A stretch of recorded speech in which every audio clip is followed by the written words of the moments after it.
seasons, and I'm sure they will. And whether the other cup competitions do, let's hope so as well. I think, in a way, that will help us, though, when we do get back with some fans. It's not as if it's just going to be the case of going straight from, full stadiums. Yeah, and that's what the season. It's a process, isn't it? It's like, okay, football has started with no fans.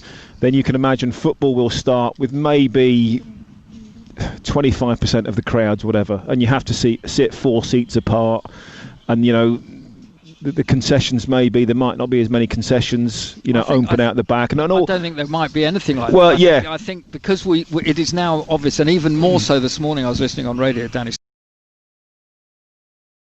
that basically everybody is worried about everything because of the indoor side of things, because of the next season and a half, tiny 2 little seasons maybe.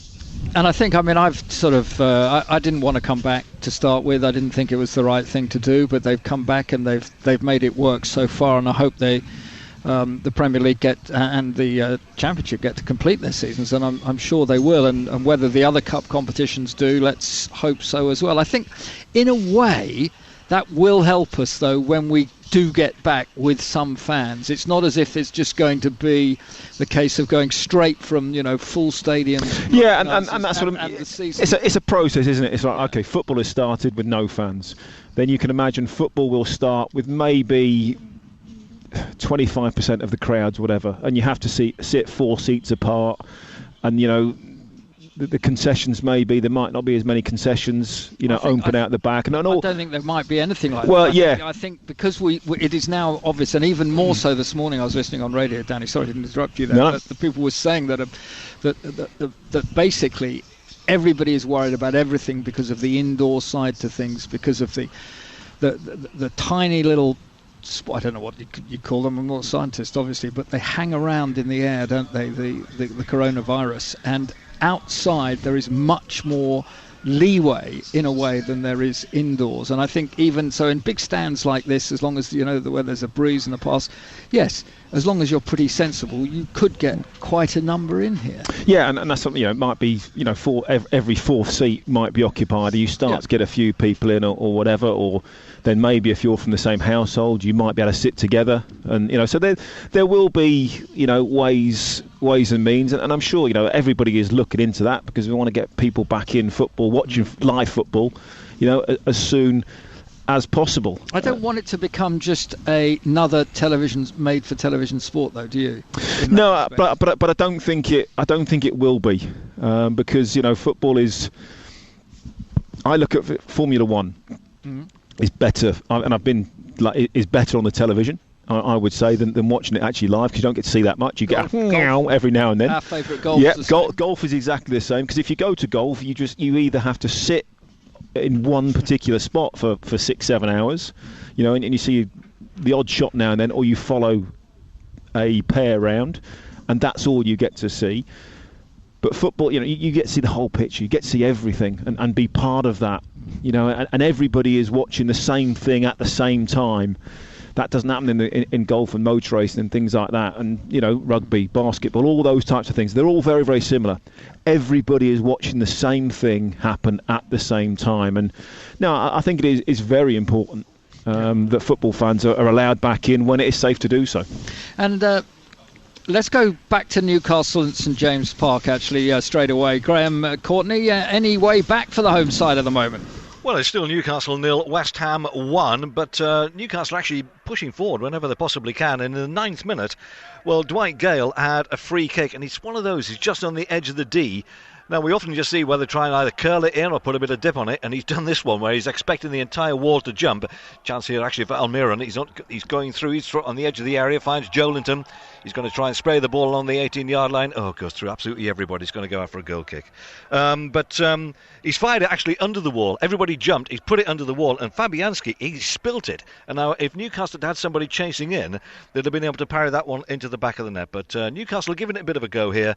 And gorgeous afternoon on time. Tyneside. Quarter of an hour gone. It's Newcastle 0, West Ham 1. And to the Riverside, Dave Rowe. 0 QPR 0, half an hour played. Massive chance for QPR moments ago. Would have been completely on the breakaway, but Middlesbrough overplaying in the centre circle. The ball was picked up by Bright. Asai Samuel, quick ball through to Jordan Hugel. Went through effectively one-on-one, but took far too long over it. And in the end, the covering George Friend able to hold him up and concede a corner, which has now been a free kick has now been given to Middlesbrough. From that, the home side well on top. That aside, Joe Lumley's made 3 decent saves in the Rangers goal, most recently from an effort by Fletcher, played through by Roberts. Also a Sombolonga forcing a save from the Rangers keeper, plus a looping header by Fletcher over the bar after Johnson's cross in from the right hand side. Hugel going forward now though. Oh, and this time he has scored. What a goal! Jordan Hugel back at the Borough has scored for QPR, and he struck that superbly with his right foot on the half volley, and no chance at all for the keeper. And Hugel has scored and put QPR in front. What a finish! Middlesbrough 0, QPR 1. Dave Rowe with goals as they go in, of course. Middlesbrough then desperate trouble, aren't they, at the moment, Danny? Another of these big sides, Queen's Park Rangers, if they can, they'll hang on to that there. That changes the complexion down at the bottom with Hull City in action at West Brom later on. Yeah, of course, Neil Warnock came in, had a fabulous start, didn't he? When he got that win, and you think, okay, it could really be the turnaround. But then this would be their second defeat, and they're right back in it. Really, it's going to be touch and go for Middlesbrough. Stop there. There's another goal at Newcastle United. It's the equaliser mark. It's Newcastle 1, West Ham 1. The ball has been actually powered in from the right flank. Now, it's one of those where 4 or 5 players have gone into, and it's I'm not quite sure whether it's actually touched anybody or whether it's gone straight in from the ball on the right-hand side. Miguel Almiron was in there as well. Whether he's managed to get a touch onto it, he might have been the last person who's actually managed to see if he can put the ball into the back of the net. Just having a quick look at the replay. Yeah, Miguel Almiron is the player who has actually got the ball in. So Newcastle deserved that as well. So certainly over the last 10 minutes or so, they've been pushing forward whenever they possibly could. And all right, some of the chances have actually come to absolutely nothing. But you just felt that there was something in these chances that Newcastle were creating, and they managed to get one. Bit of a fortuitous goal. It's gone through a crowd of players. Miguel Almiron, though, with his 8th goal of the season. It's Newcastle 1, West Ham 1. Newcastle United then back on level terms with West Ham United, a goal apiece in that one, and Middlesbrough with work to do at home. The Queen's Park Rangers. Dave Rowe watching that in the Championship for us. West Brom against Hull City coming your way at 3 o'clock on Talk Sport 2 with full commentary this afternoon. And earlier on today, Swansea beat Sheffield United by 2-1 in the Championship, and here Burnley 1, Sheffield United 1.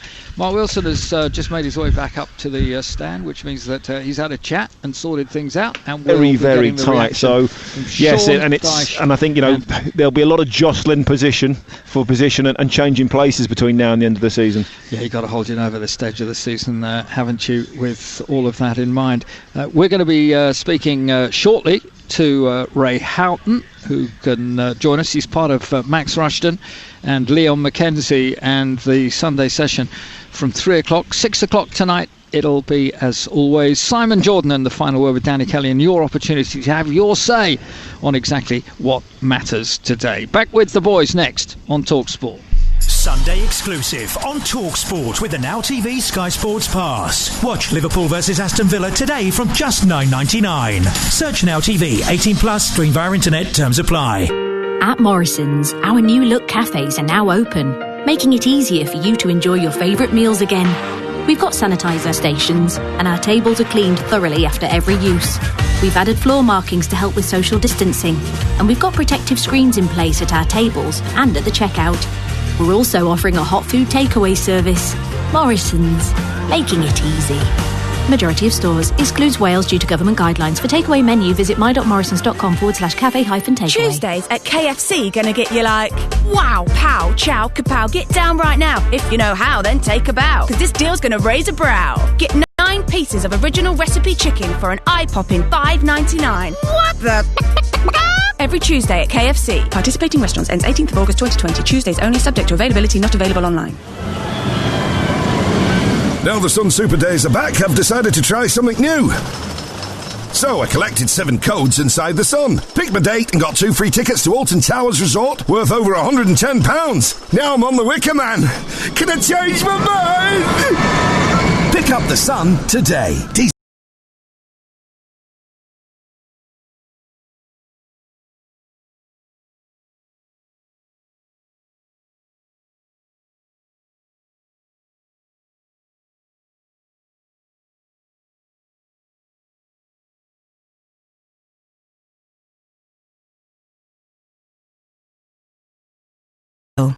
The sound of confidence that lasts a lifetime being made.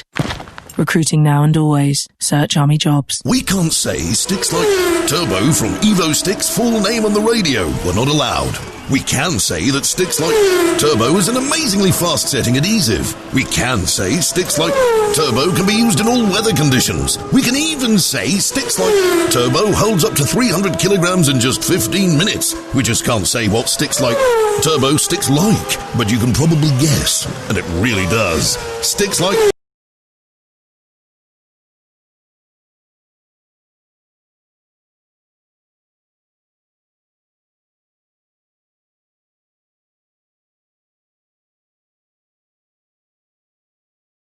James's Park, the black and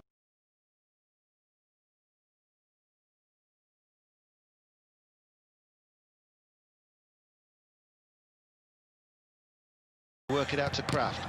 That was blocked by Cresswell, and it goes out for a Newcastle throw on that far side in front of the east stand, level with the penalty area, as Newcastle United look then for a second goal. Kraft wants to take it hurriedly. Almiron is making the run. Joel Linton has gone across to that far side as well. Not much movement apart from those two. Joel Linton it is who lays the ball back to Shelvey, controls it with his left foot, inside towards Hayden, central position, and then back to Shelvey once more. Diagonal ball played out, well, it was aiming towards Manquillo, but it was behind Manquillo, and it goes out for a throw. Pat. You guys say Manquillo's actually been 100 kilograms in just 50. Flying up this left. Can't say what sticks like Turbo sticks like.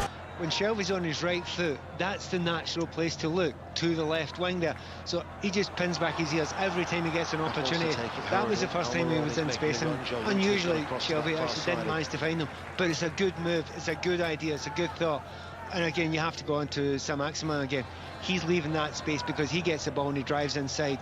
He's popping up everywhere, Saint-Maximin. Sometimes in the right wing, sometimes the left wing. That time, he was deep left midfield, does exactly the same thing. Turns, goes past 2 or 3 players, causes mayhem. Well, we're now got a drinks break, and certainly the Newcastle United coaching staff, and likewise the West Ham, they're getting in amongst the players, they're having words. I noticed that Steve Bruce had a pat on the arm and a pat on the back then for Emil Kraft, who delivered that ball in for the Newcastle equaliser that was converted by Almiron from close range after 17 minutes after West Ham had taken the lead. And David Moyes in particular seems to be having a word with Ogbonna, as it's a good heart-to-heart that it would appear. And certainly it's all about concentration for those players, because you know it looks to me as if they're going to be under a lot of pressure for a large part of this game just now.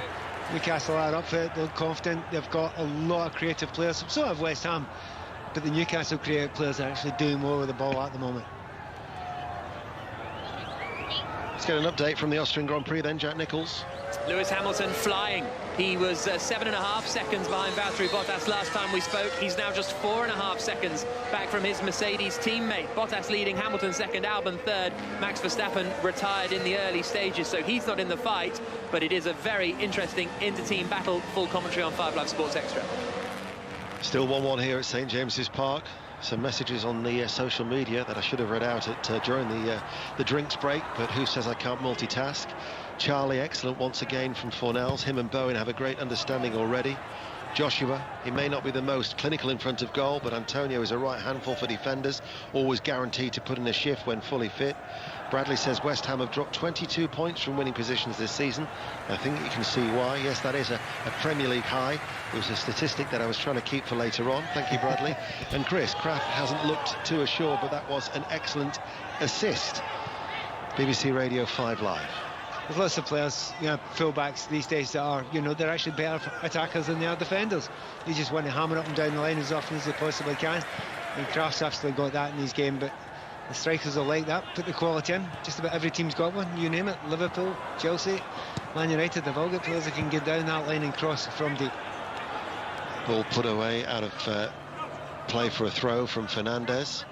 So it's going to be a West Ham throw on this right-hand side. 26 minutes played. Fredericks is going to take it for a West Ham United side that was unchanged after that victory against Chelsea in midweek.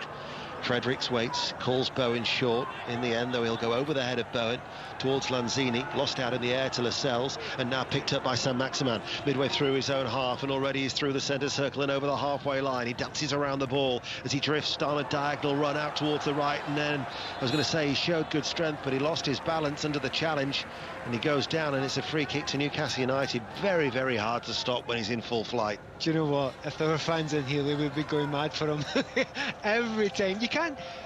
I'm sure you're exactly the same as me. I can hear it in your voice.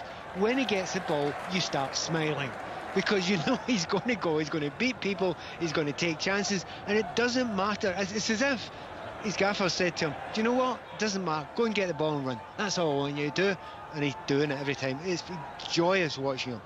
Free kick then as a result of that foul on Saint-Maximin, 30 yards out from goal. Shelby to take it, right-footed deep inside the penalty area, headed away by Diop. He had Joe Linton in behind him, stumbled to the floor after that, Diop, but he got the header away. Quick throw from Newcastle on this near side, the left, back towards Joe Linton. Bowen, I always think, gives you everything.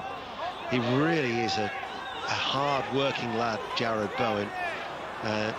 And can cause problems at the other end, but he's not afraid to put in the shift, but he stabbed it behind. It's a corner kick. Yeah, he was arguing there that I think it was Almiron was coming up from an offside position, but he didn't touch it, even though he was involved in a kind of shoulder to shoulder with him.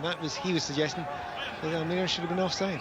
Arms aloft from the bald-headed Shelby to take the free kick. It's curling into a crowded area. It's fisted away by Fabianski, all in yellow, away towards our left-hand side. It's picked up by Antonio. Bowen now is making a run. Fornells has dropped off into space inside the centre circle and is able to take it on the turn. Fornells now has some support from Fredericks on this near side. Back to Fornells. Antonio's gone on ahead of him. He looks towards him. Just stepping out of defence was Fernandez, but actually showed too much towards Fornells. And in the end, it was Manquillo who actually curbed the run of his fellow Spaniard and clatters the ball away downfield. Still 1-1. It's when you watch the likes of Fornells and you're thinking, well, OK, what are you going to do? He's clever on the ball, he's always looking for the right pass. But you compare that with Almiron and with Saint-Maximin. When they get the ball, they drive, they go forward, they ask defenders questions. Defenders start going backwards and are frightened of them. And that's maybe the difference between the two teams now. The attack-minded players behind the strikers are making a big difference now for West Ham. Newcastle, sorry. We've been playing for nearly half an hour. It's Newcastle United 1, West Ham United 1. That was the scoreline in the earlier game, the first of four commentaries. Burnley 1, Sheffield 1, United 1, Liverpool, Villa to come, followed by Southampton, Manchester City. And it doesn't stop there. Tomorrow, Tottenham, Everton. Wednesday, two more commentaries. West Ham, Burnley at 6, followed by Brighton against Liverpool, and two more on Thursday night. It's unrelenting, the football. It is, rather. I have to say I'm not complaining. I'm enjoying it. I think because the Premier League's so exciting this season, for specifically the chase for top four, and also the fear at the bottom, and it's all been exciting. And also teams like Newcastle are safe, but they're not cruising, are they? They are going for it. They're making games of it. They're keeping everybody else honest, and they seem to be enjoying their football just now as well. So the whole league at the moment, there's a lot of decent games, even though they would be a wee bit better with fans here. Yes, it would be a lot better. When they had 8 games left, I think 5 of the 8 were teams in and around the relegation picture, and obviously played Aston Villa. They've got West Ham. They've got still Watford and Brighton, although Brighton are almost safe now with the results that they've had. Watford still in trouble, still looking over their shoulder. I'd imagine that in Watford and Aston Villa, that goal would have been cheered from their supporters when Newcastle equalised, as Joel Linton leans into Fredericks to give away a free kick for West Ham United, who haven't really posed too many problems of late. Not really, since the first couple of minutes. They've been put under pressure. I think that's a lot to do with Newcastle. They've played quite well. But that was a poor challenge out on the left-hand side there. He just needed to show Bowen down the line there. Obviously the fear that Bowen, last time he got the ball in that precise position, he created a goal. However, now he's got a free kick and a chance to take his time to put the cross in. 8 yards up from the byline, just in from the touchline on this near side, the right, attacking the Gallagate end. West Ham United, claret and sky blue shirts. Every outfield player is in the half away towards our right. Newcastle have everybody back in the penalty box. In it comes from Bowen, headed away by Lascelles, but it's up rather than away, and Dubravka then gets his hand on it, punches it back into the direction of where it came. In the end, it's Almiron who will win a throw off the knees of Jared Bowen, down by the corner flag, deep inside his own half on this near side. the Newcastle left. That was a brilliant piece of play there by Almiron. The ball was coming to him, it was spinning, it was coming at pace, it was just about inside his own area, and instead of having a lash at it, he took it down beautifully, took it to the corner, and then won his team, you know, a throw in when he shouldn't have got anything, could have easily given away a corner kick. So really good play there by Almiron defensively. So Maximin has lost the ball to Jared Bowen. So Maximin will try and win it back. It's a real tussle between the pair. So Maximin is helped out by Manquillo. He's still deep inside his own half. Eventually he can't tiptoe his way out of that, but he clears only as far as Declan Rice. Switches play towards Cresswell. Lanzini going on the overlap. Cresswell though will shoot. It's low. Jared Bowen I think might have got a touch there, saved by the legs of Dubravka with his feet. Managed to get it away. It was hit in low, and Newcastle now will bring the ball away through Joe Linton, but it was a chance for West Ham. Yeah, just as you said, they hadn't done much. They must have heard you, Ian, because they've had 2 or 3 minutes of very good play, but once again this man's on the ball, Saint-Maximin. Honestly, I'm beginning to think there's 3 of him on the field. He's everywhere just now, isn't he? Certainly is, the ubiquitous Alain Saint-Maximin.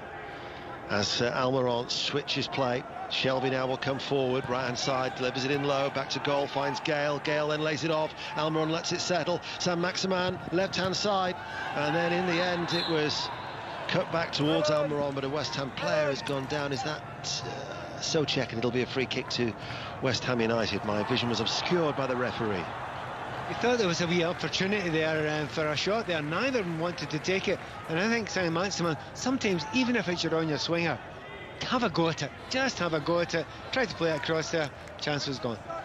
Let's nip down the A19, get an update from the Championship. Middlesbrough QPR, Derm Tanner. Half-time, Middlesbrough 0, QPR 1, Borough behind, thanks to one of their own, local-born Jordan Hugill producing a stunning finish for QPR on the half-hour, lobbing the Borough keeper from distance, which actually ended up injuring him. Before that, Borough had their chances, but Joe Lumley in the QPR goal did really well against Fletcher and Asumbalunga.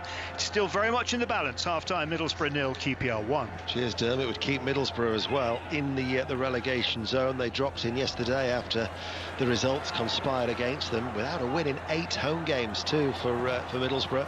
Middlesbrough 0, QPR 1, Swansea City 2, Sheffield Wednesday 1 was the result in South Wales, and earlier it finished Burnley 1, Sheffield United 1. That's the latest score here at St James's Park as Declan Rice plays it out to the left. Cresswell nudges the ball forward. Antonio didn't take the ball with him, did a 360-degree turn, it hadn't moved. Souček, tall and lean, fair hair, Czech Republic international, back out towards Antonio, rolls it forward with a lazy drag of the right foot, comes forward still holding the ball, drills it in hard to Fornells, it comes back to Antonio. Challenge was a good one though by Hayden, won it well because Antonio was looking like he was going to have an effort at goal there. It was a well-timed challenge, but West Ham have won it back, and all of a sudden they seem to have the bit back between their teeth. Yeah, I do think they fell back there, and it was it's just natural to do that after going a goal ahead, but it did not work for them. They look much better now, but of course the fear of the break. Joe Linton with the interception as Fornells tried to squeeze it out towards Cresswell. Break is on, Newcastle coming forward. Kraft on that far side, but West Ham got a number of men back to deal with that threat down that Newcastle right-hand side, and it's now with Souček. Souček, who has had a couple of eventful games with the own goal against Tottenham, and then finding the score sheet against Chelsea as Antonio barges off Lascelles, and he goes on the outside of Lascelles quite easily, and Antonio on that left-hand side pulls it back to Rice. Little flick there, leaves it towards Lanzini. Lanzini looks up, glides across the surface, plays it to Fredericks. West Ham are threatening. 1-1 here at St James's Park. Fredericks gets the return ball from Fornells. The cross then from Fredericks. Lanzini is there. It won't fall towards Antonio, and it's scooped up by Dubravka. Yeah, looking at the way this game's been played just now and the pace of this game, and considering the amount of games that the players have had in such a short period of time, wow, this is going to slow down after 60 minutes. There's going to be a lot of space, a lot of tired legs out there, because it's been played at a vicious rate at the moment, and I suspect both managers will be thinking, thank goodness for the 5 substitutions, because a lot of those substitutions will need to be made, maybe made slightly early, because the pace has been relentless. And if you look at the 5 flags on top of the east stand, they're getting a real buffeting in the strong breeze that is outside, but you wouldn't know it inside, and it's a very pleasant day, and the conditions are perfect. However, I would imagine it's quite warm, so again that will take its toll, and the raft of substitutions, I'm sure, as Pat says, will be made at around the hour mark in this contest. That is 1-1. Here's a question for you, Ian. Should you go back to the 3 subs, or have you enjoyed the 5 subs? Because I have to say, some of the brilliant substitutions that have actually been made, you know, treble substitutions have changed games. It does make it a different game. It does. I would stick with a 3, because I would agree with there's a late challenge on Antonio from Dwight Gale. In fact, he's shown a yellow card as Dwight Gale. But I agree with, I think it was Chris Wilder who was saying that it favours the bigger sides with the bigger resources, the playing resources. So I would stick with a 3. It certainly favours them, you know, when games are played this close together, and it still favours them, you know, in a normal season, but slightly less so in a normal season with a little bit more spacing. But he makes a good point. 7.5 minutes to go to half-time. Free kick. Newcastle have got everybody back on the edge of their own penalty area after that challenge from Gale on Antonio. It's Lanzini who's going to leave it towards Cresswell. So this will come off his left foot. In it comes now towards the penalty area. And Bonner was up from the back. And the last touch, I think, came off Joel Linton. So it's run behind for a corner kick to West Ham United that Bowen is going to trot across into the shadows of the Gallagate end to take this corner kick. 1-1. 7 minutes to go to half-time on BBC Radio 5 Live. Bowen rolls it to the right corner of the area, gets it back from Fornells. It's a left-footed, pacey ball in. Fernandez has headed it away. Still inside the penalty area, 2 headers from Gale and then Shelvey, only as far as Cresswell, 25 yards out towards Rice, diagonal ball high into the air, and it was Ogbonna who got his head onto that, caught by Dubravka, underarm throw out by Dubravka to Shelvey. Shelvey now coming forward, and Diop trying to get back with him. Then it's forward towards Saint-Maximin, who goes on the outside of Jared Bowen, and Saint-Maximin will shoot, but it was a comfortable save by Fabianski. Well, he only took around 2 players on that occasion, Saint-Maximin. He's letting himself down there. The ease in which he went by his full-back there, and I mean, Fredericks is no mark. I mean, he's a good player though, but he just clips inside him, and then he's running at defenders who just time and again look scared to death of him at the moment. And it wasn't a good shot. He had to move it out to the right of his foot. It was too directly in front of him, so he couldn't get any power. On those occasions, maybe a toe poke would have done better, but he does look good. He does look strong. Let's get an update from the Austrian Grand Prix. Jack Nicholls. Lap 33 of 71 here. Bottas is leading Hamilton second, but there was a safety car for a breakdown for Kevin Magnussen. So now there's only 1 second between Bottas and Hamilton in the fight for the lead of the Grand Prix. Really entertaining stuff. Alex Albon, the British tyre driver, is still running in 3rd place. Lando Norris, the other British racer, is in 5th position. So he's having a good day. But Hamilton now trying to overtake Bottas for the lead of the Grand Prix. And full commentary is on 5 Live Sports Extra. Thank you, Jack. Not missed anything whilst you've been away. There's been an injury to Hayden, just feeling the back of his hamstring on his right leg. Never a good sign. But the way he's walking seems to make you think he's going to have a little bit of a go at it again. So if it's a kick in that area, then it's fine. If it's a strain, he should get off now. So just a little bit of concern, but he looks like he's going to try and shake it off. So Hayden comes back onto the field of play, and the match can restart with 5 minutes to go to half-time. Still 1-1 here at St James's Park. Diop strokes the ball back to Fabianski, and Fabianski is going to clear long. Strikes it, right-footed. Fernandez, Hayden is already in the action to head the ball away. Loses out in the air though to Socek. Bowen couldn't control the ball, runs it straight to Fernandez, heads it away. Here is Fredericks. Joe Linton doesn't keep the ball in play. It'll be a West Ham throw on this right-hand side. 4.5 minutes to go for a West Ham United side who are 16th in the Premier League table. Point would still be a good one. I'm sure that David Moyes would be thinking, let's get the 3 and take the stride towards safety and build on that win. Never actually had back-to-back victories in his first spell as a West Ham United manager in his 27 matches in charge, as the high cross from the left-hand side goes over everybody's heads. It's kept in play by Bowen on this near side, the West Ham right. Fredericks in support. Fredericks with the cross in the penalty area it goes. Kraft will head the ball out of the area, and it's helped further out from Shelvey. Gathered in by Diop.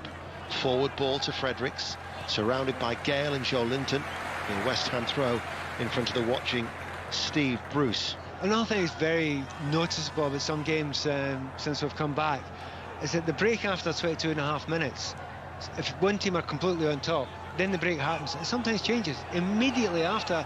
Now the manager, that makes a difference, but just that momentum gets broken up a little bit. So sometimes you want that, and sometimes you won't want it. But since that 22.5, West Ham have been the better side. Here is Souček to Bowen. Bowen running forward on his toes, right-hand side of the penalty area. The cross strikes the body of Fernandez. It drops for him.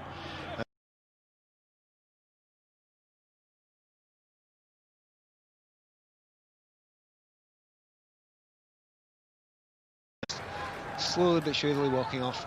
He was a doubt ahead of the Manchester City game with a muscle injury, but he can still he's still feeling the hamstring on his right leg.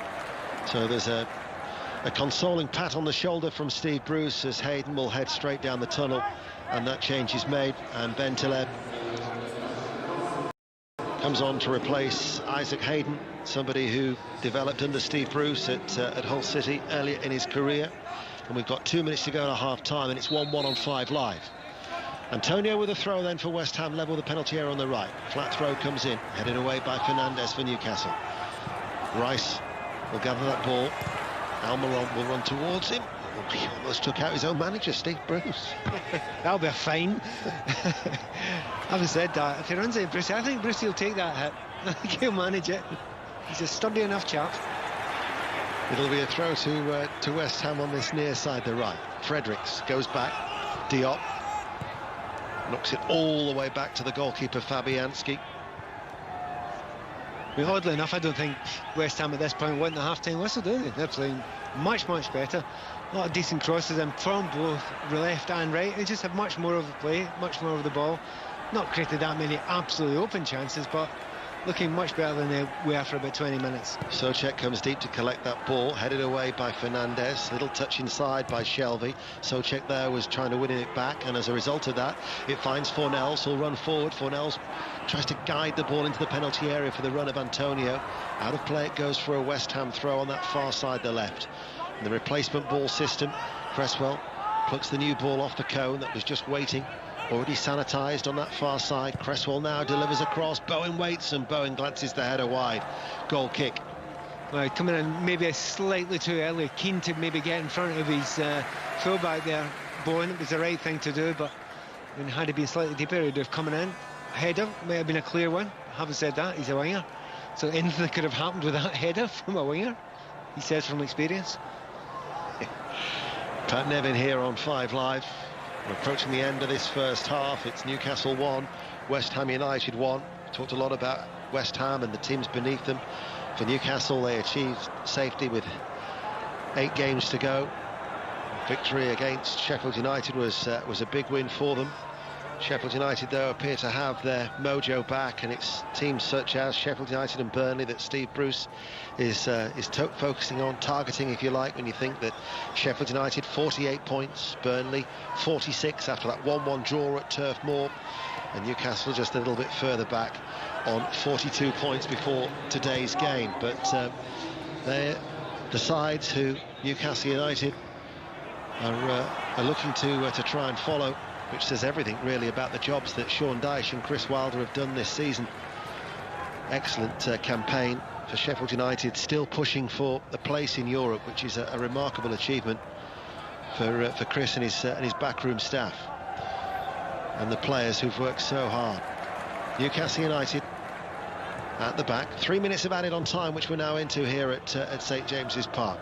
Fernandez along the ground, cut out by Bowen, runs off his legs infield. Diop holds off to Gale, goes into the challenge, and he might well have caught Almiron as a result. Play continues. Shelvey's forward ball towards Saint-Maximin. Fredericks was covering, and back towards Fabianski. Only now is Almiron getting to his feet.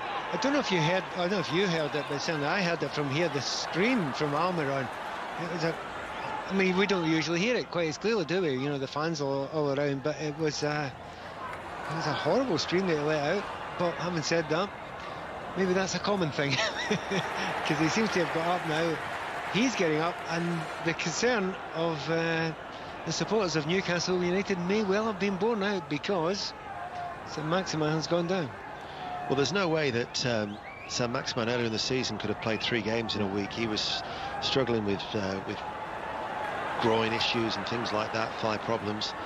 But I think this might be an impact injury for Saint-Maximin. But whilst Almiron is back on his feet and looks fine to continue, despite the cry of anguish that you might well have heard, Saint-Maximin still looks to be in a lot of discomfort, Pat. Yeah, it was when a tackle come in from the right-hand side. It was Fredericks who made the tackle. He caught him on the base of the foot. Now, if it's a foot problem there, unless he's twisted it, it could be okay. But he's very gingerly getting up to his feet there, isn't he? He doesn't want to put any weight in that foot there. I think we can surmise that is his right foot there, for the way he's been so delicate with it. I mean, anybody who's watching these games, you do not want him to go off this field. You want him on because he's such a pleasure to watch when he's running with the ball, and he lights up every single moment that he's involved in the play. It was a good covering from Fredericks on this near side, the West Ham right back. I think he did catch him though. He definitely caught him, but he was going for the ball. May have got a little bit of the ball first, but certainly caught Saint-Maximin. I've got great hope he'll be fine. I mean, he's got the the whole half time to get ready, to let it calm down a bit, get a bit of ice on it as well. So I don't think Steve Bruce will be keen to make a big change yet. The most disappointing thing of late regarding Alain Saint-Maximin is nothing probably to do with him, but more of his representatives, his agents, who've been saying he wants improved terms here at Newcastle United. And you just think that if you're a Newcastle supporter, that sticks in the throat a little bit, because they've given him the opportunity to come to the Premier League. They've paid £16.5 million for him, and then already you've got overtures saying, oh, he wants new terms. That I just find is a little bit disappointing. Agents for you. Here is Bowen inside. Souček with a layoff. Oh, Lascelles was caught there by Fennells as he stepped out of defence. I mean, that must be a real frustration for a chief exec or a manager. You get a player, he does well for you, and then straight away others see it as an opportunity to try and create. It's the way of the world, and it's certainly the way of the football world, but it does stick in the throat slightly when a player really needs a chance. You give him a chance. The remuneration will be pretty good as it is, and you almost feel as if, wait a minute, give us a year or two, give us a whole year and let's see that you can keep it going for that period of time, and then we can rethink it. But that's what happens with agents, and you just have to deal with it. That's the business. The 3 minutes of added on time have just been completed then here at St James's Park, and it's Newcastle United 1, West Ham United 1. West Ham making the perfect start with Fornells feeding the ball to Bowen. Bowen's cross from the right-hand side, not dealt with by Lascelles, and Antonio had the easy task at the far post to put West Ham United ahead. But however, it was Almiron from close range from a fierce cross from Kraft on the right-hand side that levelled. 1-1 at the break. Pat Nevin. It was a half of two halves, I think we can say that. The way they started West Ham for the first minute was great. Then they just sat back, or were pushed back, when they scored that goal. And oddly, the same thing happened with Newcastle. As soon as they scored the goal, they were then pushed back. It's been a lively game, it's been an open game, it's been played at a brilliant pace, which means it will open up further. By the end of the game, I would be really surprised, certainly if there's not many more chances, but I would be even surprised if there's no goals as well. Now the break in the sunshine at St James's. Newcastle United 1, West Ham United 1. Steve. Early goal at the Hawthorns in the Championship. Betty Glover. Yes, West Brom 1, Hull City 0. It was, of course, Charlie Austin in front of an open goal, well controlled and straight into the back of their net. Remember, they're currently 4 points behind leaders' Leeds. A win today will close that gap to just 1 point, and more crucially, increase the gap between them and third place Brentford to 5. It's West Brom 1, Hull City 0. Back at St James's Park then, half-time between Newcastle and West Ham. Our senior football reporter Ian Dennis there with Pat Nevin. Pat, I'm just reading some of the messages to 85058 and at 5 Live Sport. Antonio says that Antonio looks like he's blowing already, but that's understandable. He started every game. He gets through so much work. Luke says Antonio is going to be important in determining West Ham's Premier League future, which he is, but actually they all look like they're scrapping now. Yeah, I think that's exactly what I said to you before the game, isn't it, that Antonio was so important to them. But I'd spoken to Paul Nevin beforehand, and he'd said to me, look, asking him to play that way every single game at that level, it's just going to be impossible for him. So yeah, he is going to be blowing, and you have to make a decision at some point. And David Moyes will look and think, yeah, I might squeeze another 90 out of him just now, but I might blow it for the next 2 games. So that's a very, very big decision that he has to make, and that's why you've got squads. That's why you have to use them intelligently. But you never know when a player's going to, pull up their hamstring or a calf strain. You just don't want to push him too far into that red zone. And yes, I would agree, Antonio, important though he is, that red zone looks very, very close just now. Thank you, Pat and Ian. We'll be back with them for the second half commentary from St James's Park. We've also got full commentary later of Liverpool, Aston Villa at 4:30, Southampton, Manchester City at 7 o'clock as well. Already today in the Premier League, it finished Burnley 1, Sheffield United 1. In our early commentary game in the Championship, Swansea City beat Sheffield Wednesday 2-1 earlier. That goal for West Brom is good news for Middlesbrough, but at some point, Tanner, they've got to save themselves. Yeah, they were underway second half. We played 5 minutes of the second half, and Middlesbrough are trailing by a wonder goal from a local-born lad in Jordan Hugill. 30 minutes on the clock and a 30-yard lob of Stojanovic, and that was the last thing we saw of Hugill because he got injured during that. So it was a bit of a cameo role. Came in, scored on his against his boyhood club, and went off. Middlesbrough should have been ahead from before that because Fletcher and Asumbalunga had some very good efforts, well saved by Joe Lumley in the QPR goal. It has been pretty much even, Stevens. They've started at a fairly slow pace at the start of the second half, but as you say, Steve, they've really got to up their game of Middlesbrough if they're going to get the points which they really need. Remember, QPR haven't got a point so far after restart. They've had 3 straight defeats, and Borough need the wins to get out of the bottom 3. Yeah, staying third bottom as it stands on 44 points. Hull City 1 place above them on 45 if those scores stay the same. Both Middlesbrough and Hull trailing at the moment. Let's get back to the Austrian Grand Prix. Jack Nicholls. Valtteri Bottas leading the way, but he's only a second or so ahead of Lewis Hamilton. These two are fighting really hard, but Jolyon Palmer, the Mercedes team, have been on the radio saying, you got to be careful with the cars, stop attacking the curbs so much. Yeah, they're having sensor issues, which has already caused the retirement of a Mercedes engine run Lance Stroll in the Racing Point. The two of them are now fighting for the win, but they've got to be careful on the curbs. They're damaging the car potentially, but it's a really tough battle. Do you go for the win or do you risk the reliability? Right now, Hamilton's worried that he's not going to get a chance, and Bottas is risking it more than him. These two are 10 seconds up the road from Alex Albon in third position. Max Verstappen retired early on, so he is not in the running. So it's Bottas versus Hamilton for the win. Full commentary on 5 Live Sports Extra. We'll get reaction shortly from Chris Wilder to Sheffield United's draw at Burnley. We'll also make our first trip of the afternoon for Anfield ahead of Liverpool against Aston Villa. Full commentary at 4:30. Second half commentary to come from St James's. We'll get the news now with Jim Taylor.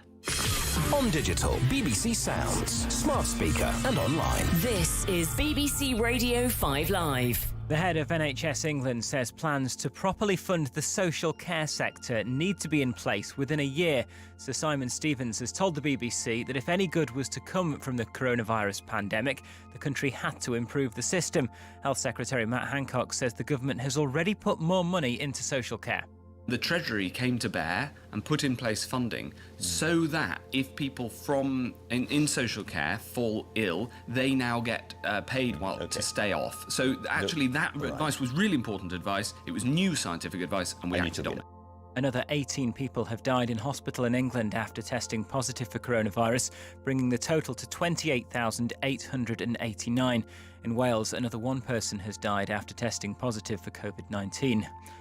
London's Met Police say the vast majority stuck to social distancing guidelines when lockdown restrictions were eased across England yesterday. But the chair of the Police Federation, who was on patrol in Southampton, says it's crystal clear that drunk people can't socially distance. Scotland's Health Secretary has admitted officials haven't done any checks on visitors arriving in Scotland from overseas, despite quarantine rules being introduced 4 weeks ago. Jean Freeman says staff haven't had security clearance to access the UK government's passenger detail system. The government is set to announce a big increase in the number of job centre staff in response to the pandemic. The Chancellor is expected to give details later this week of a recruitment drive to double the number of expert mentors who help people find work. And there'll be another clap for carers later to mark the 72nd anniversary of the NHS. Football matches and TV shows will pause to mark the moment, and a Spitfire with the words "Thank you NHS" on the underside of its wings is due to fly over several hospitals in the south of England. Anne-Marie Plass, who started the weekly event during the lockdown, will be joining the Prime Minister at Downing Street for the celebrations. We had this first part of the crisis. We don't know what lies ahead. So if we can have this one moment where we can say thank you to each other, recharge a battery for what maybe heavier times that lie ahead, then I think that is a beautiful moment. Anne-Marie Plass there. The Clap for Carers takes place at 5 o'clock. Emma Barnett. On Tuesday, I'll have a very special guest. Camilla, the Duchess of Cornwall, will be guest producing the show, helping to frame it with a unique perspective. Well, it's my pleasure. I've never done this before. Delighted to be able to give it a go. As national lockdown loosens, we'll reflect on life now in a time of coronavirus. What has taken on new importance? What have we learned these past months? Plus, what would we change if we could? The Duchess has chosen to talk about issues close to her heart. Together, we'll celebrate work being done to change lives, and we'll find out how her own role has altered as the months have progressed. Emma Barnett with Camilla, Duchess of Cornwall. Tuesday morning from 10 on 5 Live. More live Premier League football than anyone else. 5 Live's Premier League Sunday with Steve Crossman. Good first half at St James's Park. Newcastle won, West Ham won. Mikel Antonio put West Ham ahead. Almiron with the equaliser. Second half commentary to come. We've also got live horse racing to bring you at 3:35. John Hunt will take us through the big race, the Eclipse Stakes at Sandown. Any chance, John, to talk about Enable? Oh, she's wonderful, isn't she? She's undoubtedly, Steve, racing superstar. She's into her 5th racing season now. This, though, her first start of the season. She is the 11-10 favourite to lower the colours of both Gaiath, who's a 15-8 second favourite, and also Aidan O'Brien's trained Japan. But John Gosden has stressed on numerous occasions that she is some way short of her peak fitness, so Enable might be vulnerable today, but she starts her season in just 20 minutes time. John Gosden, he's got so many big races to his name already. Up until today, though, he had never won a French Derby. That changed at Chantilly Racecourse this afternoon. His Mishrif was the taking winner of the French Derby this afternoon, ridden by French rider Joris Mendizabal. And it was also French Oaks Day today. So many news headlines in racing made by Aidan O'Brien. His son Donica has won the French Oaks this afternoon with a horse called Fancy Blue, ridden by Pierre Charles Boudot. Another highlight, Steve, from here at Sandown Park so far. Dashing Willoughby was a thoroughly impressive winner of the Henry II Stakes. Looks like he might take on the mighty Stradivarius later this season before heading off to Australia for a crack at the Melbourne Cup. And also Ali won the Coral Charge earlier today, setting up a potential clash with the magnificent Batash at Glorious Goodwood in just 1 month's time.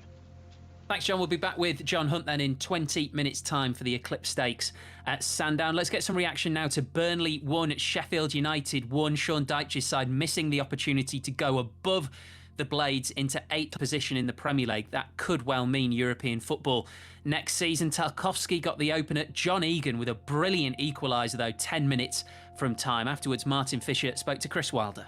We're disappointed not to be up at half-time, let alone being down and chasing the game. I didn't think it was a game full of quality. I thought the conditions obviously played a big part. Dry pitch and obviously, as you've seen, blustery conditions. And a little bit touch disappointed on our end bit because we got into some really good positions. But it's always going to be difficult coming here. We understand that. They're a decent side, you know. Sean's a pal of mine, and there was never going to anything be handed out to us, especially as a newly promoted side. You know, they've been in the top 10 more times than we have, been in the Premier League more times than we have. So get a result. It's satisfying. To get 4 points from a big week is a decent effort, and the spirit was good, just lacking a little bit of quality. To what extent do Burnley set almost a template for you this season coming into the Premier League, but not being scared of other teams in the Premier League? Absolutely, 100%. Get over disappointment pretty quickly, and consistent in their attitude, consistent with the performance, always turn up. And that's, you know, I think from a manager's point of view, that's what you're always looking for. You know, you can always improve on certain bits, but you always want a performance out of your players, and they certainly give Sean one, whether they've got injuries like they have done today, and from our point of view, whether we've got injuries today. You know, we've turned up. The hard part now is to match what they've done, because to go 5 years in the Premier League, season after season, solid seasons, is something that we've got to try and emulate. And I'll be delighted if we could, and I'm stood here in 5 years' time as Sean is. Chris Wilder there with Martin Fisher. Match of the day tonight, 10:30 for all of the goals from Sunday's games. That will include Liverpool against Aston Villa. We've got full commentary of that game from Anfield at 4:30. Your commentary team will be Mark Lawrenson with John Murray. Good afternoon, chaps. Good afternoon. Hi, Steve. Oh, Mark, what do we expect from Liverpool then, off the back of that 4-0 defeat at Manchester City? Well, I expected to play a really strong team, Jurgen Klopp.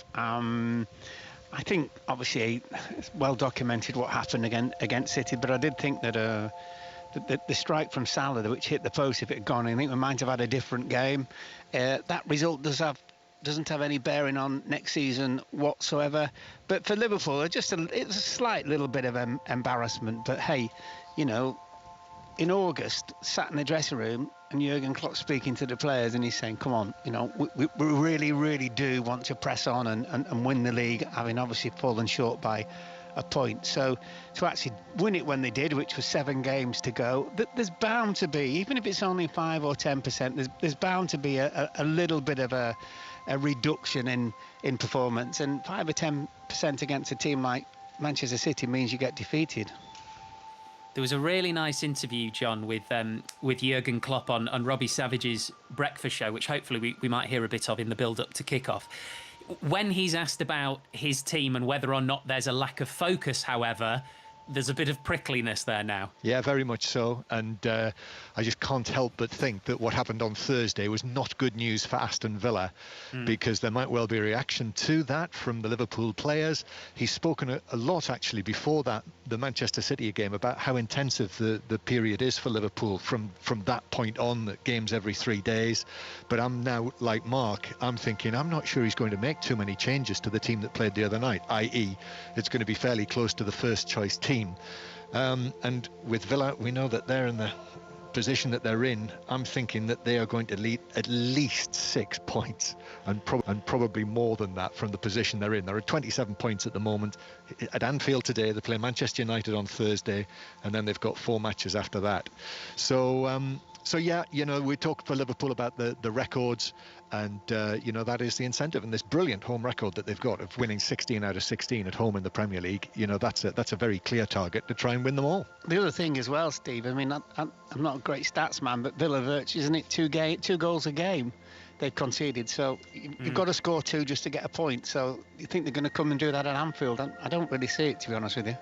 Yeah, they certainly have a tough afternoon in prospect. Thank you very much, guys. We'll be back with Mark and John at Anfield for full commentary of Liverpool against Aston Villa. Villa could do with a favour from Newcastle United, but West Ham have played well. 1-1 at the break. Full second half commentary then with Pat Nevin and Ian Dennis.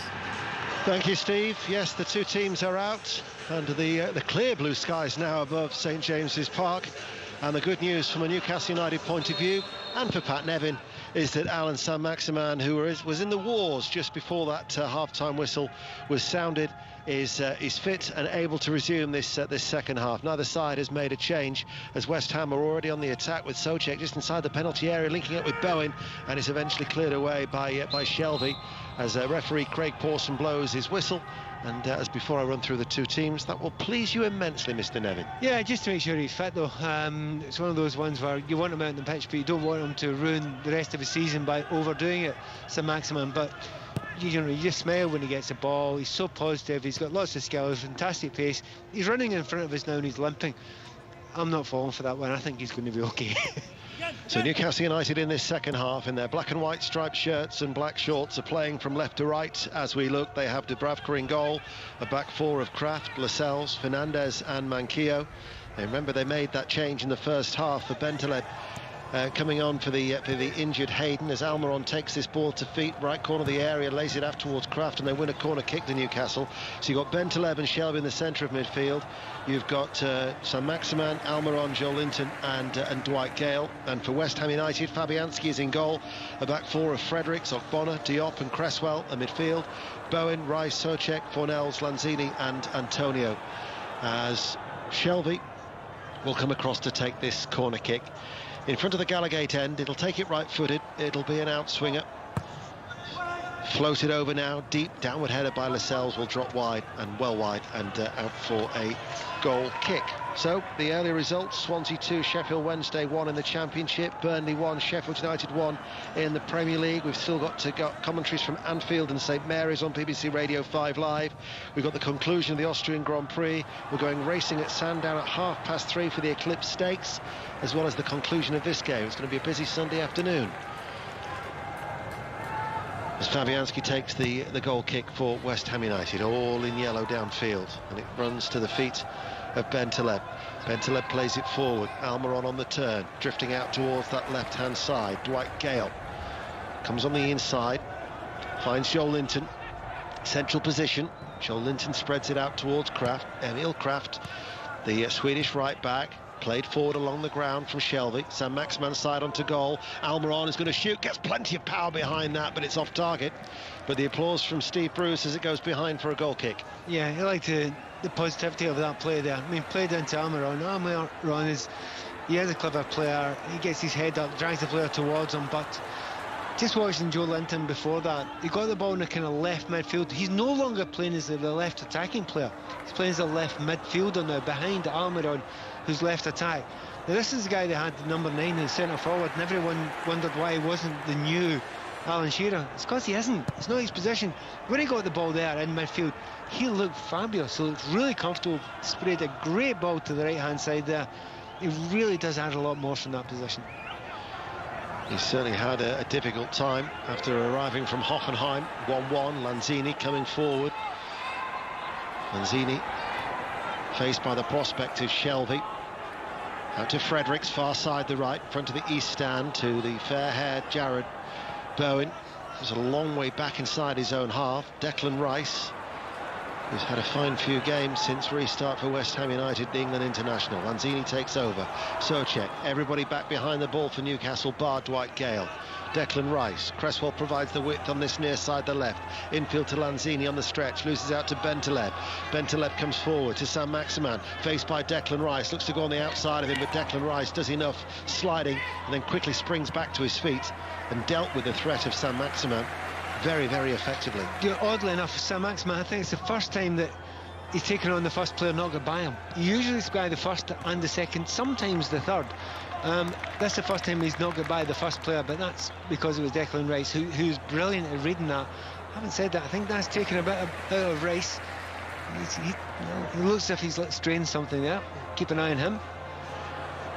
Pat Nevin with us here on BBC Radio 5 Live, 5 minutes into the second half of West Ham United 1, Newcastle United 1, where West Ham took an early lead, but it was Almiron with the equaliser some 13 minutes later, after that 4th-minute goal for Antonio, who's right up against the advertising hoardings for this throw, level with the penalty area, springs it forward now, loaded into the area, comes off the head of Diop, who swivels on the corner of that 6-yard box, pops off his head, and out of it goes for a goal kick to Newcastle, 1-1. Everyone had to wait for Diop to run all the way from centre-back to get up to that 6-yard line, and he heads it behind, he has to run all the way back. Oddly enough, watching Antonio having to sprint out to take the long throw as well, I know it's a big part of the play, but it's actually, that's wearing him out as well, the amount of long throws, having to run out there, and he would rather be in centre-forward position, I'm sure. Fornells takes it high on the chest, sharp turn as well, forward ball towards Antonio, dealt with by Fernandes, comes across and puts it out of play for a throw. And it will be a West Ham United throw on this near side, the left, as they play from right to left in their claret and sky blue shirts. Cresswell takes it. Antonio has Kraft tight behind him, giving the ball away. So Maximan, he then loses out to Fornells, nudges the ball out towards the left side to Antonio. Cresswell will run behind him. Antonio doesn't need it. It's a deep ball into the penalty area. Manquillo playing it left back, tucked in to head the ball away and headed back by Rice straight towards Dubravka. You might not necessarily want to listen to this, but it was on Radio 2 last night, and it was then repeated on Radio 5, and if you missed it, it's worth finding on BBC Sounds. Passion, penalties and Pavarotti. A listen back to Italia 90 from 30 years ago. There is a mention about Scotland and maybe the odd mention of Costa Rica, but primarily it focuses on England, that excellent squad. And memories from 30 years ago, because it was yesterday that the semi-final took place against West Germany. As Almiron takes the ball to feet, forward ball to Gale. Gale He's played it out towards Saint-Maximin, but Saint-Maximin, even with his pace, was not going to get there. You did listen to a little bit of World in Motion, didn't you, when we were together in Russia 2 years ago? Only because I was forced to. There's been a goal at the Hawthorns. Betty Glover. Yes, West Brom 1, Hull City 1. Kevin Stewart there with a very important goal for Hull City. They're just 1 point off the relegation zone. If they win this and Middlesbrough lose, then they could go 4 points clear of the relegation zone. Some really good chances for Hull. It was definitely coming. West Brom 1, Hull City 1. Here is Kraft on this near side. It's still 1-1 here at St James's Park. And Petty mentions that game at Middlesbrough. Latest score is still Queen's Park Rangers leading by a goal to nil with about 20 minutes remaining. They had lost all three since the restart. Mark Warburton's side. Middlesbrough would still remain very much in bother, down at the bottom of a concertina championship table. Hit then by Dubravka, and Ogbonna beats Gale in the air. Forward ball controlled by Rice. Lanzini forward, gets it back from Fornells. Sliding in was Almiron. Bentaleb takes it away, not once but two little drag backs to keep hold of the ball, and now with Shelvey, edge of the centre circle. Joelinton's made that run. Forward ball, Saint-Maximin tried to turn and thread it through. Joelinton then coming from deep, wins the ball, loses out in the sliding challenge to Ogbonna. It's a very competitive second half. You're using the word, I was going to say frantic. Really, no one's getting their foot in the ball, or hardly anyone's getting their foot in the ball. Someone has to get their head up, but it's easy to say that when there's no space, particularly in the midfield. And a free kick is awarded in favour of West Ham United from referee Craig Pawson. I think we may get the first change here. Is that Noble who's looking like coming on just now? Mark Noble, who missed the game against Chelsea in midweek. He's nearing 500 appearances for the club, the longest serving player. What a servant he has been for his time at West Ham United. He's had a slight problem with, I think it's been a thigh injury for Mark Noble. I just wonder if, both Lanzini and Fornals limited impact in this game, maybe that's a slightly more negative outlook to the team if he makes that change, but we'll see which one he goes for. He's getting instructions from Kevin Nolan, first team coach, with David Moyes as Bowen on the right hand side, sends in a good teasing ball off the head of Lascelles, and Cresswell will be happy to see it go out of play, but it's for a throw right down by the corner flag on this near side. So it just clouds over a fraction. The sun disappears. 1-1 it remains at St James's Park on 5 Live. Kevin Nolan, who of course had 2 years here at St James's Park and was they adored him, the Newcastle supporters. He was part of a group that helped them restore their Premier League status to the relegation in 2009 as a high ball. That's a good take by Dubravka at the far post. And I remember they had a key group of senior players: Joey Barton, Alan Smith, Steve Harper, the goalkeeper, who's on the backroom staff with Steve Bruce, and he's just sat away towards our right-hand side. And along with Kevin Nolan, after I think it was Leyton Orient, they got an embarrassing defeat pre-season, and they got the dressing room back on track and helped Newcastle United return to the top flight. The odd chicken celebration, I'm sure, from Kevin Nolan. There he is up against his former side, and Mark Noble is coming on.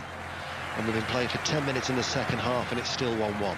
Ball is switched by Diop, headed away by Kraft, headed back then by Cresswell. Antonio out on this left-hand side for West Ham. As the sun reappears, Lanzini's forward ball to Fornells, back towards Lanzini. Antonio hugging the left touchline, level with the penalty area. Shown on the inside by Kraft, plays it out towards Cresswell. Sliding in was Kraft, and out of play it goes for a throw. It's very noticeable Antonio's playing wider and wider and wider as the game goes on. And when he's been playing recently up front at point, he's been so effective, but that's a hard position. You take a lot of and it's very tiring. It's Antonio who is going to take the throw on this near side, the left. Lanzini shows himself, collects it, plays it just a little bit behind Cresswell, left corner of the area. Interception then from Newcastle. Lascelles to Saint-Maximin, who was held back a little bit by Lanzini. Missed kick by Dwight Gale. Under pressure from Ogbonna, and the referee Craig Pawson even will give that free kick to Newcastle United. And Ogbonna is preventing Newcastle from taking it quickly, but now the change can be made, and Mark Noble is going to be coming on, and the player who's going to be coming off is is Lanzini. So Manuel Lanzini is coming off, and whilst this change takes place, we'll go to Middlesbrough. Derm Tanner. About 17 minutes left on this one. Middlesbrough 0, Queen's Park Rangers 1. Still that stunning goal from Hugo separating these two sides. Neil Warnock, the Borough boss, has made a triple substitution to try and inject a bit of life into this game. Anything that Patrick Roberts does in Middlesbrough, they have a chance with. Assombalonga had just shot just blocked a few moments ago, but still they're behind. Middlesbrough 0, Queen's Park Rangers 1. And it remains 1-1 here. Remember, Swansea 2, Sheffield Wednesday 1 was the result in the Championship. West Brom 1, Hull 1 is a latest score, and the other latest game in the Championship. This is our second commentary of 4. Next up, Liverpool against Aston Villa, and the team news from our correspondent John Murray. 3 changes for Liverpool from the 4-0 at Manchester City. Henderson, Wijnaldum and Firmino are on the bench. Origi, Oxlade-Chamberlain and Keita come in. Shaqiri returns as a substitute. There's no James Milner. And Villa make 5 changes on the bench. Origi, Oxlade-Chamberlain and Keita come in. Shaqiri returns as a substitute. There's no James Milner. And Villa make 5 changes. Reina is back in goal against one of his former clubs instead of Neeland, who's on the bench. McGinn, Trezeguet and El Ghazi are in for Samatta, Nakamba and Hourahan, and Taylor replaces the injured target. Thank you, John. Mark Lawrenson will be joining John in the commentary box there at Anfield. Commentary from 4:30. Aston Villa, remember, inside the bottom 3, 27 points, a point behind Watford, and at the start of play were 3 adrift of West Ham. So West Ham with this point would go 4 points clear of Aston Villa, if of course it remains at 1-1. Let's get the latest from the Austrian Grand Prix. Jack Nicholls. Well, Lewis Hamilton has just had a collision in second position. The Red Bull of Alex Albon was trying to go around the outside of him for second place. The two collided and Albon was sent spinning into the gravel trap. Potentially a penalty on its way for Lewis Hamilton. We'll have to see what the stewards decide. Only 10 laps left in the Grand Prix here, coming to a very exciting conclusion. Almiron's just had that commentary, by the way, is on 5 Live Sports Extra for that conclusion. Jack, of course, will keep us up to date here on 5 Live. It was a very difficult chance for Almiron, and he sliced it well wide. Yeah, maybe the quality of the build-up play wasn't quite as slick as it had been before, but that's that tiredness we were expecting to come on. The change was made. I thought it would be either Lanzini or Fornals. Lanzini has gone off. Noble coming on, maybe thought of as being slightly less, forward-thinking, but he has actually taken up a very forward position. He's just behind Antonio there, so it may well be that Mark Noble's getting an opportunity to create something a bit further forward. We shall see. We've been playing for nearly an hour. It's still 1-1 here at St James's Park between Newcastle and West Ham United, as Ogbonna just gets there before Almiron might have caught him in the process. The referee will give the free kick after it. I wasn't convinced for that. Yeah, no. I think Ogbonna made a tackle, cleared the ball, and then Almiron ran into his foot. That's what seemed to happen to me. It was accidental, wasn't it? There was no intent there whatsoever. Well, give him his due. He's not getting a yellow card out or anything, and he may well be concerned that Almiron has got a bad injury, but and he is still down there. So approaching the hour, 1-1. We're going racing very, very soon. The Eclipse Stakes, the return of Enable, which is probably going to go off at around evens, I would suggest, with Frankie Dettori on board of Enable. Free kick to Newcastle. Shelby waits to take it, hits it, right-footed. Joel Linton is the target, downward header from the Brazilian, and through towards goalkeeper Fabianski, who picks it up low, away towards our right. Maybe that's stuff that we want to see, the real special players that are, got a bit of imagination. We're not seeing as much of that just now. And we mentioned the franticness of the game there for about 5 or 10 minutes, and that's kind of snuffed them out of the game. But they will get their chance again. There will be space opening up now, and I can see it now. Just the last few minutes, there is tiredness and quite a number of players out there. So it's up to the substitutions. Will Moyes go for someone else? Will he bring Yarmolenko? That's the one that I think is the most obvious one for West Ham United to change, because give Yarmolenko a chance, particularly on that right-hand side, cutting in. He is spectacular. Yes, he is. The Ukrainian international, as Kraft will come forward, the Swede bombing on this near side, the right. Saint-Maximin up with him. Saint-Maximin manages to hold off one challenge of Fornells, goes on the outside of Cresswell, who's back goal side, still twisting and turning outside the penalty area, just up from the byline. Support from Kraft, and he'll get a corner kick off the legs of Thornell, so it's a corner kick for Newcastle on this near side the right as they play from left to right. We've been playing now for 61 minutes. The inner voice of Kevin Nolan in the background barking out the orders from the West Ham dugout. They ran out of balls there for a minute. Couldn't find a ball. The system had broken down there, but finally got one there, Shelby, and they want good quality. Newcastle score a lot of goals from set pieces. Shelby hits it right-footed, and Fabianski takes it two-handed, climbing early, climbing high, and holding on to it. Impeded a little bit by Lascelles, who was running past him out of the penalty area. Underarm throw out to Noble on that far side. Forward ball to Antonio's popped up on the right-hand side now for West Ham United. And Bowen back to Noble. I was almost going to describe him as the long-haired Noble. He's certainly grown an inch or two in lockdown, hasn't it? For the West Ham United stalwart. Souček goes all the way back. Thing is now, from a West Ham United point of view, Pat, when you think that we've got about 28 minutes of normal time remaining, do they twist? Do they stick? Yeah.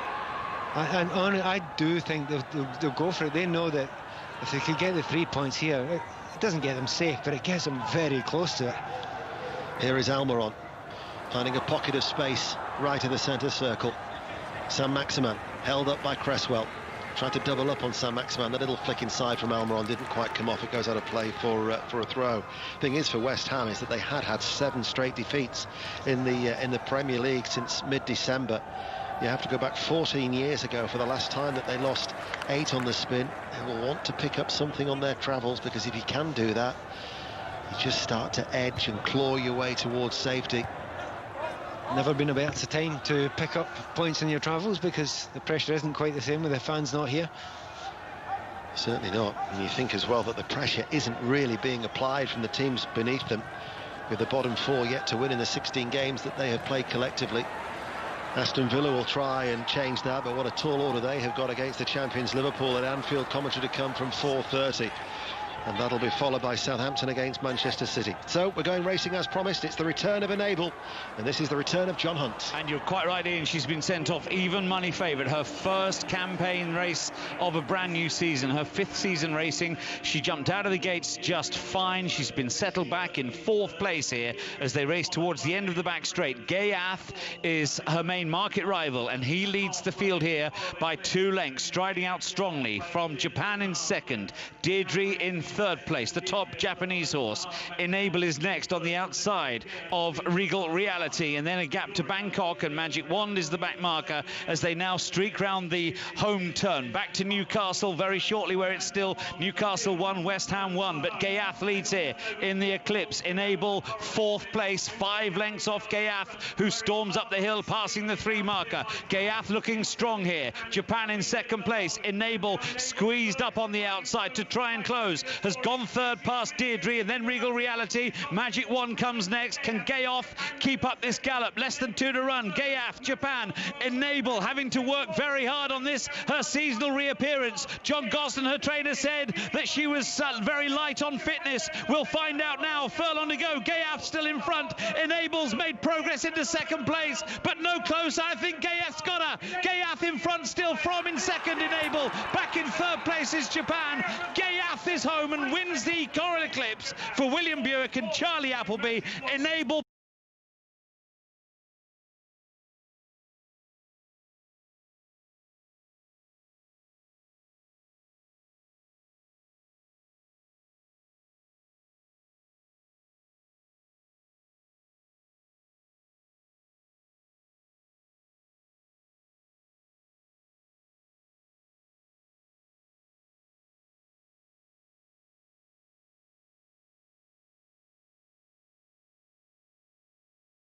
Low and firm past Dubravka, and West Ham United are back in front. Pat Nevin. That's a fantastic finish there. You're right. Back post there, Rice tall, gets a great header, and he's very, very unlucky not to score himself. It comes out to about 7 yards there, and it's on the volley. Going backwards, he's running away from the goal there, Souček, so he has to keep himself calm, keep the ball down. He did so, and did so with power.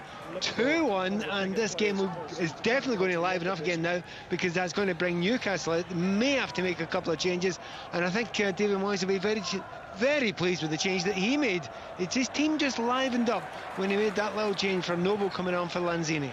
He's been a very good addition, the 6'4" Czech Republic international, Tomáš Souček. It's his second goal for the club as Kraft with a cross. Now they had a goal in the first half that was wiped out, and they've got now some defending to do here as Shelby will come forward, and Shelby finds the bottom left-hand corner as he walks through the West Ham United defence, and that lead didn't last long at all. And it's John Joe Shelby who has got the equaliser for Newcastle United, and it's almost an instant reply, 2-2. It was such a weird goal there that everyone turned to the assistant referee and said, what's wrong there? There must be something wrong with that. There's nothing wrong with it.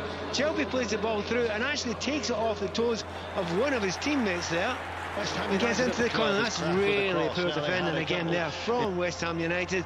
Just when the manager would have wanted them to just get as many players in front of the ball as possible, make it difficult to get through. Shelby's just waltzed through the team there. There was an argument for offside, however, Cresswell at left back with 3 or 4 yards behind the rest of his team and played them all onside. That's why Shelby's onside and tucks it in the back post. Well, there's going to be a drinks break here, but he just breezed through some non-existent defending, and David Moyes will be incandescent, I would imagine. So it's now 2-2. Another goal at the Hawthorns in the Championship. Betty Glover. Yeah, West Brom 2, Hull 1. Egypt international Ahmed Ghazi with the header on the end of Pereira's corner. Keeper should have probably done better, but to be fair, brilliant play from West Brom there. Crucial goal as they chase automatic promotion. Remember, a win today will take them just 1 point behind leaders Leeds. It's West Brom 2, Hull 1. I, like you though, Pat, was thinking, I actually looked at the flag to the assistant referee on this near side.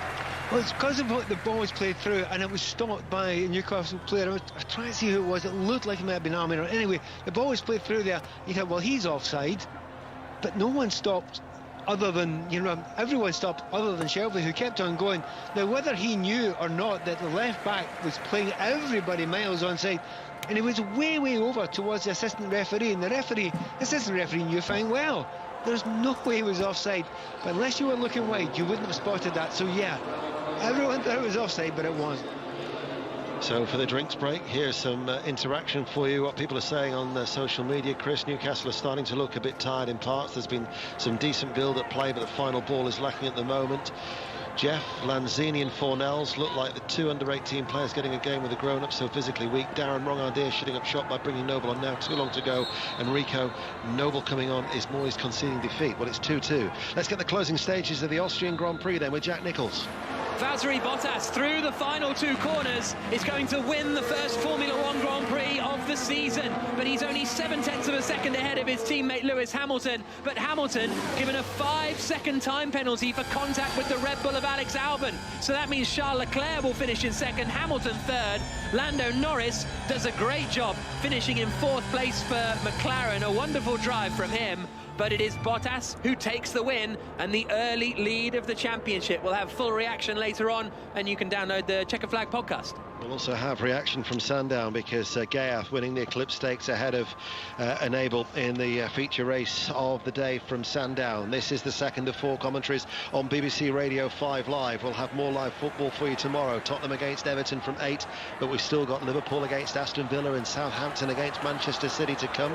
And latest scores in the Championship. West Brom, as we know, are leading Hull City by 2-1. What's the latest at the Riverside? Closing stages, Derm Tanner. The last 5 minutes, Middlesbrough still behind. Middlesbrough 0, Queen's Park Rangers 1. 5 fresh players on for Middlesbrough as Warnock has put substitute on substitute, and one of them should have scored a few moments ago. Metcha, a volley straight over, should have been the equaliser. Middlesbrough 0, Queen's Park Rangers 1. We've also got fresh players here at Newcastle United because they've made a double change whilst we've been away.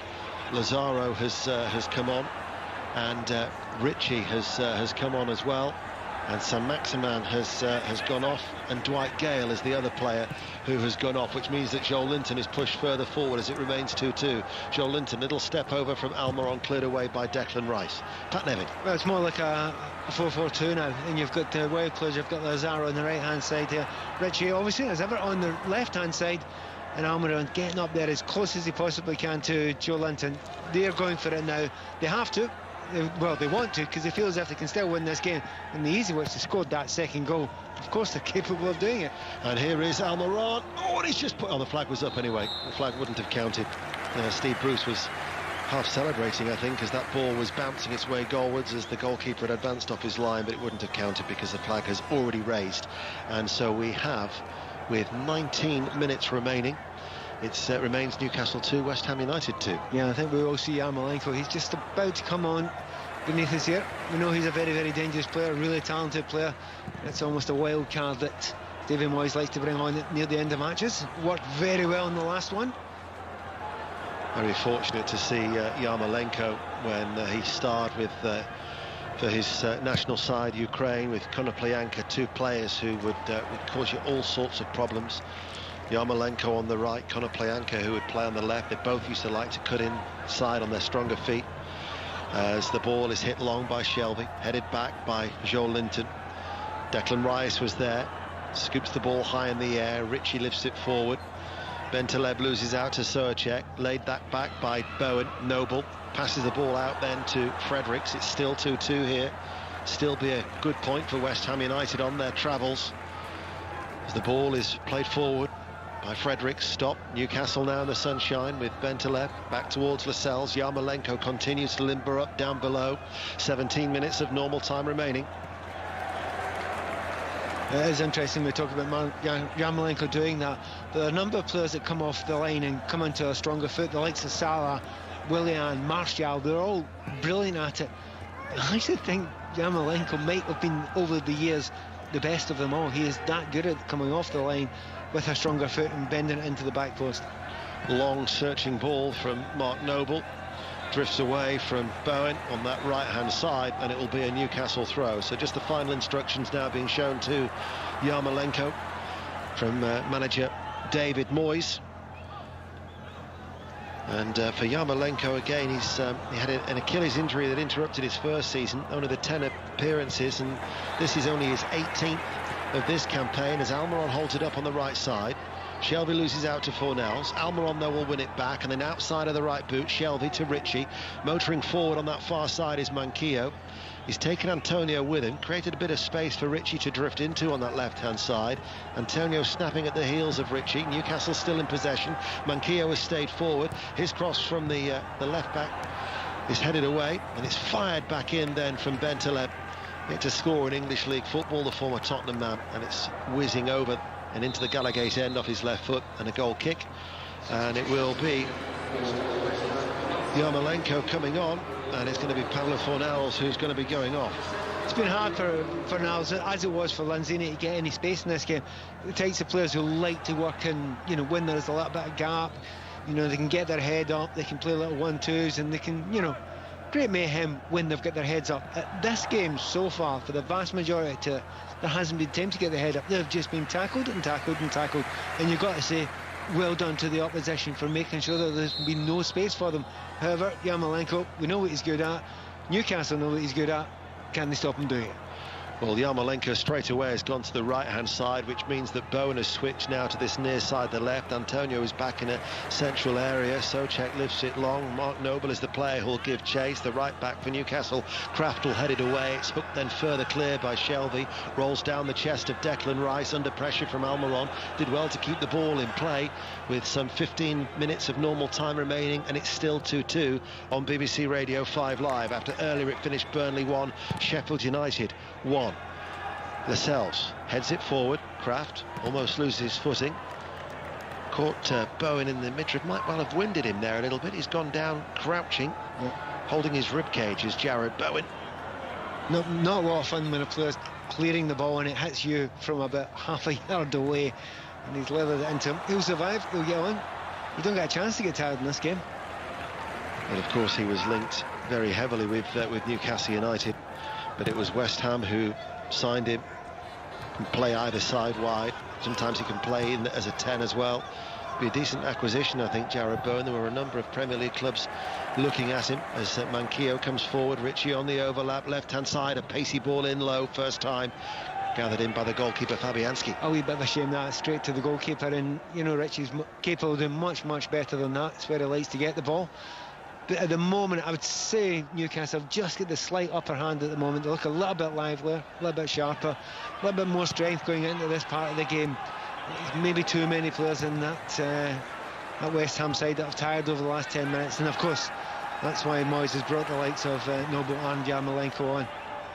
Two very experienced managers, Steve Bruce and David Moyes, going head-to-head. Their last meeting was actually on Boxing Day in 2013. Manchester United came from 2-0 down to beat Hull City 3-2 that day. Well, Newcastle here have come twice behind to deny West Ham United, and it's still 2-2 as Lazaro gets the ball back, central position, out towards Ritchie. Ritchie on the left, midway through the West Ham half. West Ham have everybody back behind the ball and at walking pace. Bentaleb then leaves it for Shelvey. Lascelles, every outfield player is in the half away towards